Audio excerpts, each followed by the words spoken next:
Give it up for Mr. Jonathan Saulnier, guys. Woo! Ah, it's amazing. Yeah, it's my second time doing comedy here. Hello. Welcome. My name is Jonathan Saulnier. I'm currently 25 years old, so woo! Give it up for another 25-year-old who looks like a prepubescent child. But, you know, I've been doing comedy for 4 months now, and I moved into comedy because originally I was a comedy magician.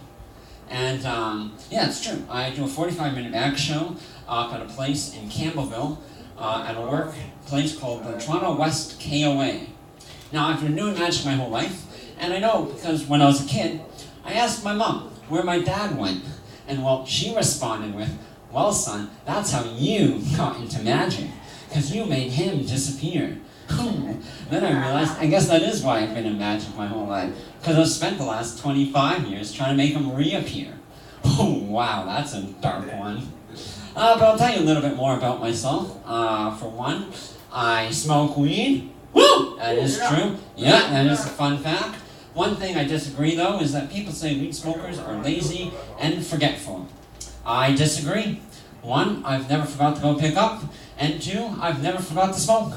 You know, you're not going to find one weed smoker who's forgot to smoke. Oh my goodness, the devil is back.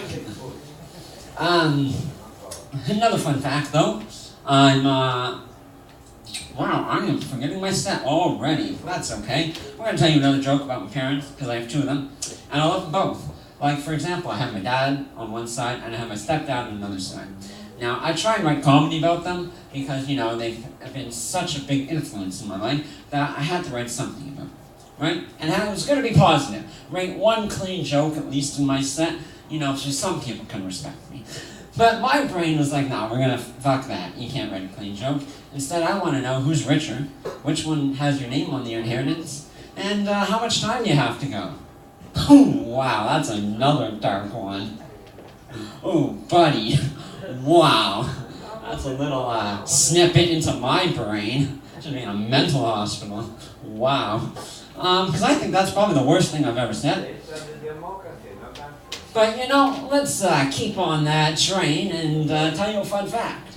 You know, because that way, if you didn't like my comedy, at least you can leave knowing you learned something. And hey, that's always positive. So, fun fact, I was walking to the Etobicoke local for the second time in my life, and I saw a white supremacist. Now, this threw me off the most, probably because I've never seen one before, and also because I've never seen one without teeth. He had no teeth. So I was walking away, and I thought to myself, shit, does he have no teeth because he's unhygienic? Or is it because they just weren't white enough? Oh, wow. That's another curveball. Woo! But, you know, to really curveball us even further, my dark comedy, I've had a lot of great friends to help me through it. Because as you all can tell, it's pretty dark in here. But I have a lot of great friends that have to help me out. Like, for example, my aunt. Might have heard of her. Aunt Jemima. She's been making everything sweeter in my life. Or what about my friend Kraft? Man, what can I say about this guy? He's an original guy. But right now he's single. I tried to hook him up with my friend Betty Crocker so we could take her out for dinner. But she moved to Hamburg, and that's no help. But you know, recently, for myself, I've had to go see the doctor. You might have heard of him.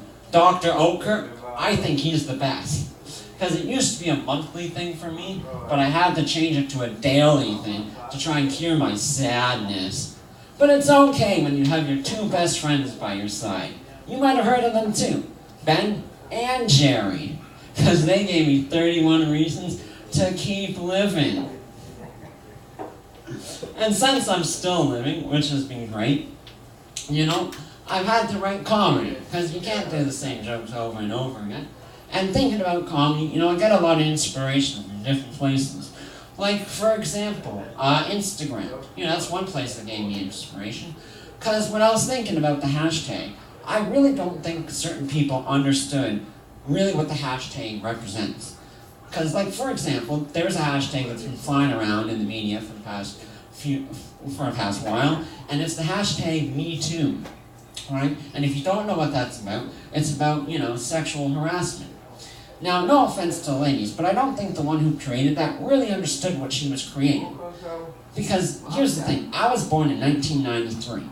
Now, if you were born before the 2000s, you had no idea what a hashtag was. Wasn't there. So for me, if I was to read that out, to me it read out pound me too.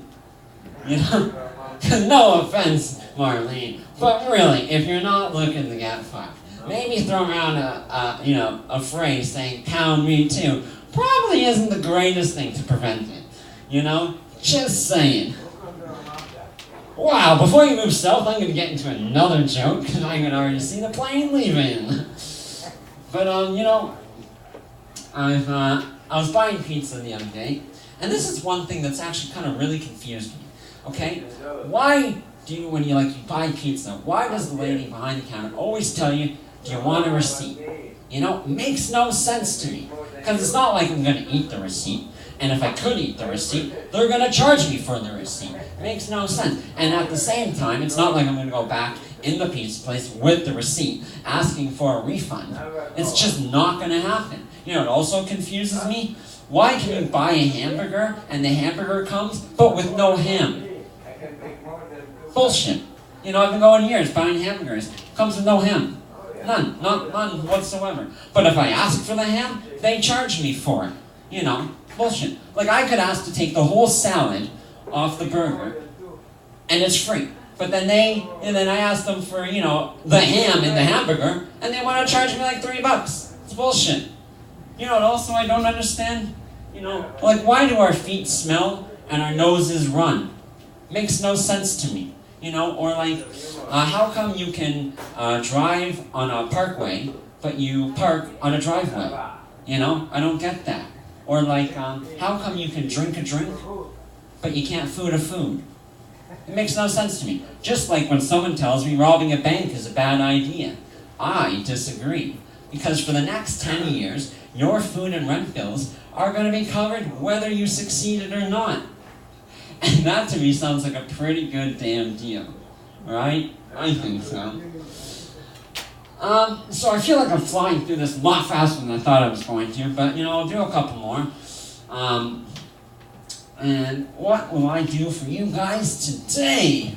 Just brace yourself. They're probably not going to be the greatest. Just like this set. But that's okay. We've got Marlene here. So give it up for Marlene for staying for the end of the show. Because, wow, she's amazing. Especially listening to my set. So I'll do one more joke because I got the light and I'm quite impressed that I managed to go 10 minutes. So here's another fun fact, and I'm going to leave you with one more fact.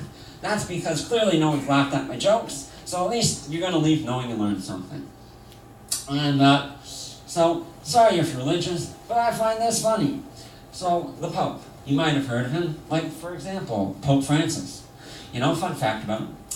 Did you know the Pope likes to shower in his underwear? I know, pretty weird fact. And do you know why? That's because he doesn't like looking down at the unemployed. Wow, thank you guys. My name is Jonathan Saulnier. Let's give up your host, and have a great night. Woo! Get for Jonathan, guys. Jonathan Saulnier. Huh? We got